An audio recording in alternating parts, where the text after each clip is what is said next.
बेरोजगारी वाली गाली सुनाती हूँ कि देत कंपटीशन साहेब बार गईले झर जी, नौकरी ना मिलल बीतल आधा उमर जी, कहिया के बदला चुकावत रउआ बानी जी, कहिया के बदला। बीए बीटेक एमटेक भइल ना काम जी, पेट भरे खातिर बेची चीनिया बादाम जी, कहिया के बदला चुकावत रउरा बानी जी, कहिया के बदला।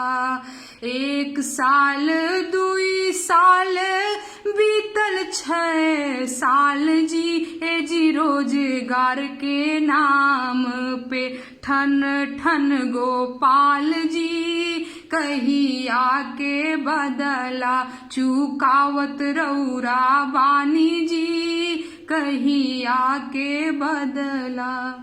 लड़कों की एक समस्या आपको और पता है क्या कि छोड़ी छोड़ी जावे सुन्नर सुन्नर लुगैया हो, पाकिट में कहूँ ना मुदरी रुपैया हो, कहिया के बदला चुकावत रउरा बानी जी, कहिया के बदला।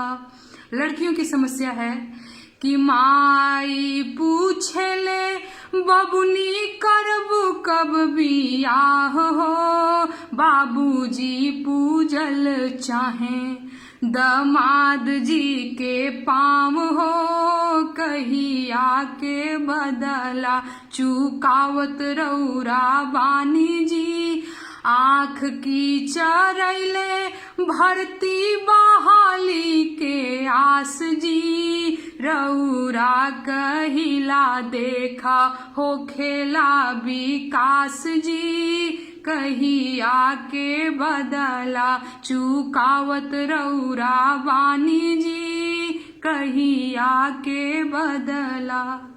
Thank you.